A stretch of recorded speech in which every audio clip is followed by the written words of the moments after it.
fairly rough weather today for the start of the race, and yeah, Nick's, we're all here on time, just probably going to start in about 5 minutes. Starting to feel a little bit excited. So who are you expecting to be first to the top of the Geisberg? Not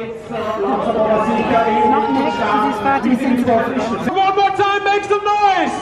Woo! And this is the countdown. 10, 9, 8, 7, all together.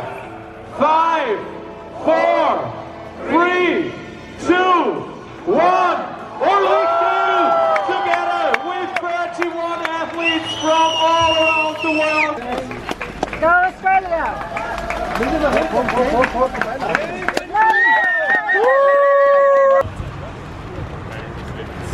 There's sun coming out, so kind of think you're flying, but there's still a lot of cloud up in the valleys. Mum thought she saw someone flying on on the thing before, but we think it was someone just running. Running too fast, yeah. Yep. Last night we had a little bit of drama. Nick had landed in a village which was at the bottom of the hill that we're at now. We drove back and forth, then we hiked up to where Nick was camping to sleep there. We dropped off a sleeping bag for Nick, basically changed our minds, decided to walk back to the car, and then drove up to where we are now at about 1300 meters. Just had breakfast. Now I'm gonna hike with Nick briefly. So we've got about 1,000 meters to gain to get to where Nick's hoping to launch from. Nick and I have hiked up to the ridge. It's now about 1950 meters, I think. So behind me here, we can see the summit of the thing that we've been going up. Nick and I have made it to the top of the mountain. I think it's 2,200 meters or thereabouts. So there's a bit of a slog for me to get up here. I thought I started out okay, but Nick was definitely well ahead of me for the last stretch. I am going to head down to the car and stuff myself on bananas, chocolate, a couple of tablespoons of coconut oil. Nick's talking about taking off soon. So he's just looking at the There's pretty unstable. All these clouds have been developing really early and they're starting to get fairly big, especially considering it's only 20 past 9 in the morning. But the problem is the cloud base is fairly low and there's some pretty wide valleys to cross further on. But I'll just have to decide in the air, I think. Last night we stayed in this little hotel just here. Now I'm on the road trying to catch up with Nick. I've got to just help him carry some water and things like that up the mountain this morning. We're just going to head up that hill just behind the trees there. I'm going to be really annoyed if we cross a stream close to the top because yeah, I've probably got 5 or 6 litres in my bag at the moment, which Nick is going to use as ballast to keep his paraglider at the upper end of the weight range, which apparently makes it a little bit more efficient for flying. Nick and I have now made it to the top, so I kind of struggled a little bit at the end there, but I had the foresight, luckily this time, to bring some chocolate. So I've just been eating a little bit of that, having a bit of drinking some of Nick's ballast, and it's actually a pretty good view. So the big grassy patch here, which should be okay to launch from, and yeah, there's plenty to look at from here. It's a pretty scenic little area.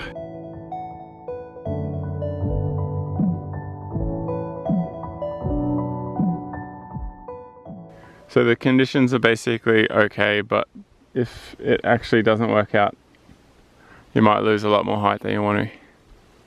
Yep. Okay, I think I'm going to go. Yep. Just wait for a little puff. I've got grass tied to the lines to stop it falling down the slope. Like no wind at all, as soon as you start the video camera.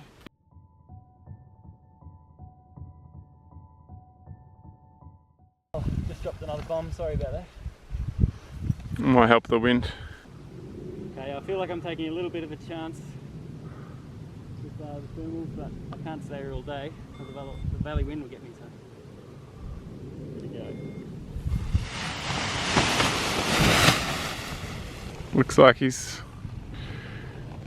in the air, so obviously the hope is that he's going to get onto a thermal pretty quick and gain some height. I'm a little bit nervous because I'm a little bit nervous because if for some reason he can't get height and he ends up back in the valley, then presumably you need to get back up to here, and that'll mean he needs to get some ballast up to here, and to save him carrying it, I'll be needing to hike straight back up here again. But it looks like he's off to an okay start. Just videoing you, Nick, getting ready for day 6 launch. Day 7 actually. I think it's day 7. Day 7. Yeah. Oh yeah, because today's the 8th of July. You mean all that I did yesterday counted for nothing? No, Nick, all you were doing yesterday was sitting on the side of the hill. All these stories of you climbing all the time. Yeah. Just stories. I had like 10 minutes rest yesterday, and Mum at the end of the day says, "You were just sitting on the hill most of the day, weren't you?" What? This is how Nick gets ready. Shirt, down jacket, which by the time he finished his sitting on the hill yesterday was very, very wet. Most of his clothes are very wet with sweat by the end of the day. It's, you know, 50% down, 50% salt.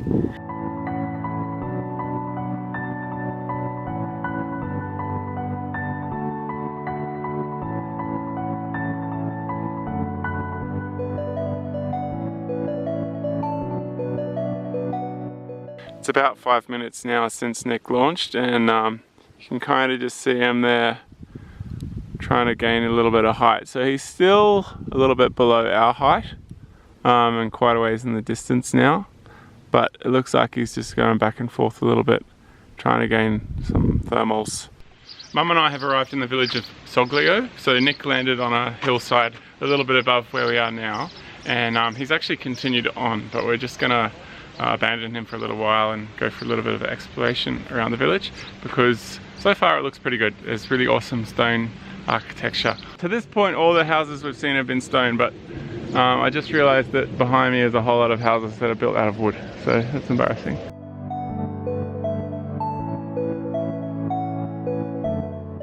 So it turns out that this village that Mum and I came and visited on a total whim is pretty amazing. There's just these pedestrian alleyways, and everything is just very well preserved.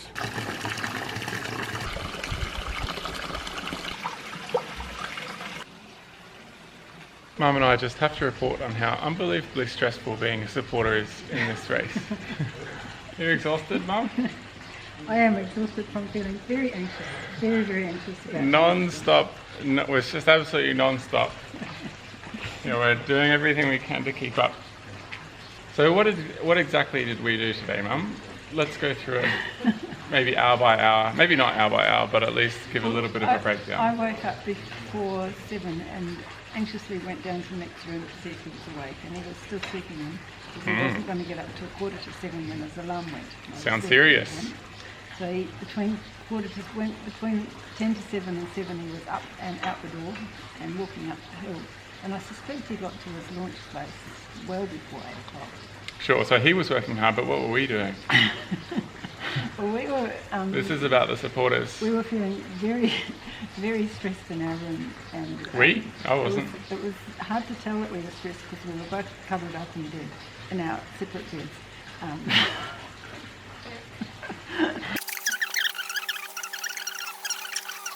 We had to check out at midday, which was a real... Checking out at midday was another stress. And we went and sat around in the hotel lobby for a little while. Sat around the hotel lobby. I had a look at the weather. We drove a few kilometres down the road for another look at the weather, and then we continued a little. We've probably driven about 10 kilometres today, maybe a tiny bit more. Yeah. Probably less than 15. We found this little village. Yeah, we had an exhausting trek to the parking meter, and then we had a wander around this village, and we're just taking a break now because it's just been exhausting. Once during high school I did this Duke of Edinburgh's thing where we went on a hike, and there were a couple of people who decided to have the hike coincide with a 40-hour famine when they fundraised. And I wonder if Nick has been contemplating the same possibility, the same option. Like yesterday I believe you had a salad. Yeah, Mum gave me a salad. I had like a few OSM bars that I still had.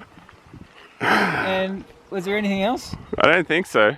Yeah, we were expecting to see you last night, obviously, and then you landed in a valley with no signal, no road access, and That salad was Basically nothing but forage for food. My friend Andrew said, oh, that was pretty brave going into a valley with a 3,300 metre pass. It's like 7:30 in the evening. I'm like, I think it was just a stupid decision. I slept like this with the glider. It was still wrapped up but sitting on my legs for about 4 hours, and then at midnight I started walking up the hill, I guess partly to keep warm, and by the time it got windy at the top of the hill I was starting to get bloody cold, so I was waiting for the 6 a.m. I bet. launch. Waiting from about what time? Oh, only half an hour. Oh, okay. Because I was resting quite a bit as I went up, because it was completely dark and cloudy. Yeah. Like, there was a track going up, but I could only see it for about 10% of it near the start. And you had your pin torch. There was a little bit of moonlight, right? Later with the moonlight and the clouds clearing, it was a lot easier.